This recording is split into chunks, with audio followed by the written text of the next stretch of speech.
C'est le printemps, partons donc sur un petit book haul.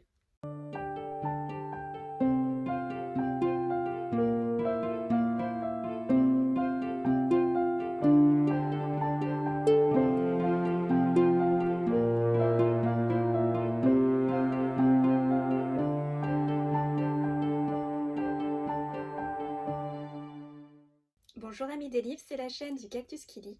Le printemps arrive, les beaux jours reviennent, et pour fêter ça, je vous ai préparé une petite vidéo book haul. Et pour commencer, partons tout de suite avec de la fantaisie africaine, De sang et de rage de Tomi Adeyemi, le premier tome de sa trilogie. J'ai déjà eu l'occasion de lire de la fantaisie orientale, asiatique, russe, mais de la fantaisie africaine de l'Afrique noire, ça fait vraiment longtemps que j'attendais. Donc quand j'ai découvert ce livre, je me suis dit « Ah, enfin !»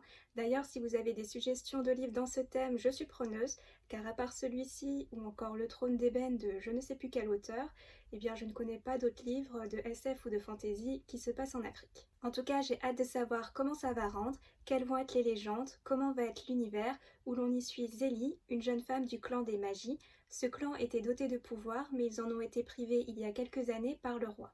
Zélie va tout faire pour rendre la magie à son clan, jusqu'à aller affronter l'armée du roi. Le deuxième livre que j'ai pris, c'est Kushiel, le tome 1, La marque, de Jacqueline Carré. Dans ce livre, nous suivons Phèdre No Delaunay, une enfant qui va être vendue par sa mère à une maison de courtisanes. Plus tard, elle croise la route d'un noble qui identifie la tache qu'elle a dans l'œil comme étant celle de Kushiel, le dieu punisseur. Le noble prend Phèdre sous son aile, il va faire d'elle l'une des meilleures courtisanes, mais pas que, il va aussi faire d'elle une espionne exceptionnelle. Bon, ce livre, j'en ai beaucoup entendu parler, pas que en bien, mais en tout cas, je me suis enfin décidée à l'acheter pour me faire mon propre avis.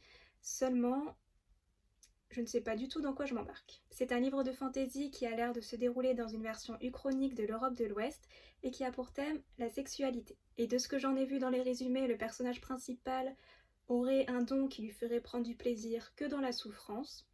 Je me suis dit, c'est quoi le délire? Est-ce que c'est 50 nuances degrés version fantaisie?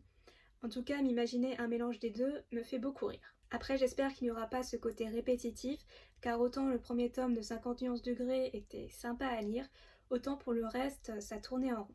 Donc bon, j'espère que l'aspect fantasy prendra le dessus et donnera de l'intérêt à cette histoire. Maintenant, c'est pas le livre qui me fait le plus envie de ma pile à lire, mais en tout cas, j'ai fait le premier pas, je l'ai acheté. Après, on verra dans combien de temps je me déciderai à le lire.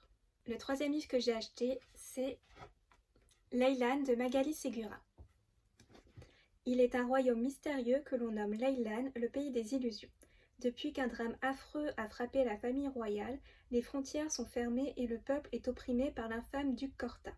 Une rencontre pourrait tout changer, celle d'un jeune messager, Axel, et d'une fascinante jeune fille aux yeux bleus. Mais un secret entouré de sorcellerie les sépare et rend leur amour impossible. C'est alors que surgit un justicier insaisissable qui met les hommes du duc en échec. Qui est ce héros dont l'identité cachée est jalousement défendue? Quelle est cette formidable compagnie qui partage ses exploits? Sauront-ils contrer le destin tragique qui empêche l'espoir de renaître? Un livre qui a l'air très prometteur, écrit par une auteure française, mélange de fantaisie et de cap et d'épée. Il a l'air d'être ciblé pour les ados avec un petit côté manichéen, mais bon, apparemment l'auteur a su créer un monde intéressant, peuplé de fées et d'animaux parlants. Donc j'espère bien que moi aussi, je serai embarquée dans son univers. Le quatrième livre que j'ai pris, c'est Capitaine Providence de Philippe Monod, et comme on le voit à la couverture, il s'agira de pirates. D'après l'extrait sur la quatrième de couverture, on a l'air d'avoir un univers plein d'humour, donc entre ça et les pirates, ce sont deux éléments qui m'ont donné envie de découvrir ce livre. Lorsque je l'ai découvert sur le site de l'éditeur, j'ai un peu hésité à le prendre parce qu'en fait il s'agit d'un recueil de nouvelles et non d'un roman. Je préfère lire des romans, mais bon, après tout, ça me fera un peu changer de mes habitudes. Aussi, au début du livre, il y a une préface qui nous explique que l'auteur est décédé en 2019, avant la publication de ce recueil, et qu'il y a une nouvelle qui serait restée inachevée. Donc bon, je comprends qu'on puisse faire un hommage à un auteur décédé, mais je préfère quand même avoir un récit complet. Donc j'espère que ce petit défaut sera vite balayé par l'univers et le style de cet auteur. Le cinquième livre de mon book haul est dans un univers que j'adore, il s'agit de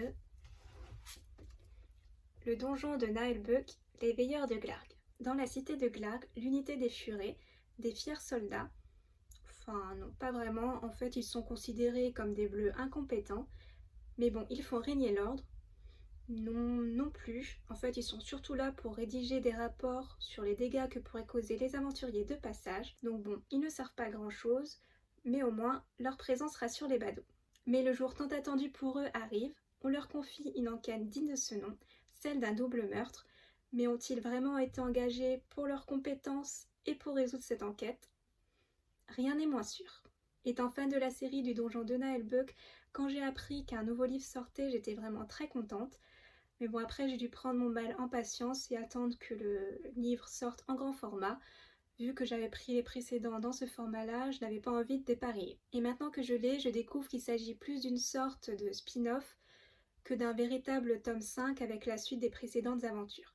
Là, nous ne suivons plus nos aventuriers habituels de la compagnie des Fiers de Hache, mais celle des Furets qui font partie des Veilleurs de Glarg, ceux qui font régner l'ordre dans la cité. Et la deuxième chose qui diffère par rapport à la trame originale, c'est que l'histoire a l'air de plus se porter sur un polar que sur un récit d'aventure. Donc j'espère que malgré ces différences, l'esprit du Donjon de Naheulbeuk sera toujours là et que j'aurai le droit à une fantaisie loufoque et déjantée. L'avant-dernier livre de mon book haul est le tome 1 de Jeans, l'héritier des sables de Kellyanne Ravencroft. J'ai connu ce livre grâce à une vidéo de Perfect Flow et 3 choses m'ont directement plu dans ce livre. 1. La couverture, avec ses teintes rouge et mauve, je la trouve vraiment très belle. 2. Le titre, on peut être que dans de la fantaisie orientale. Et 3. Parce qu'il y aurait un personnage queer. Et comme je n'ai pas souvent eu l'occasion de lire en fantaisie des personnages qui ont une orientation sexuelle ou une identité qui diffère de la norme, et ben je me suis dit pourquoi pas. Surtout que durant mon Cold Winter Challenge, j'avais adoré Sous le sceau de l'hiver qui comprend un personnage non binaire, donc j'espère être autant happée par le personnage de ce livre.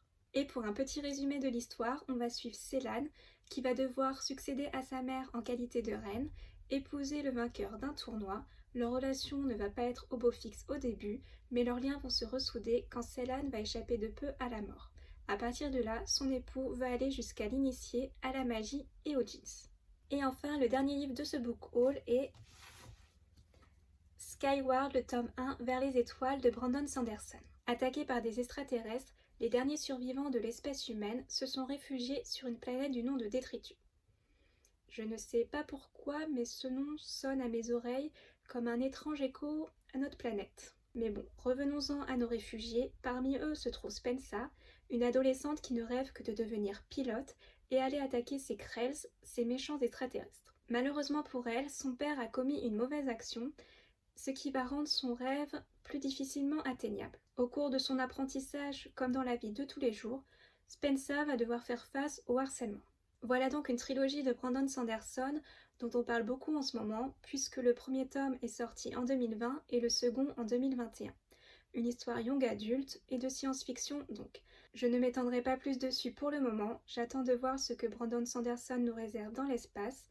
Ayant eu l'occasion de découvrir sa fantaisie, eh bien j'ai hâte de voir s'il est aussi bon en science-fiction.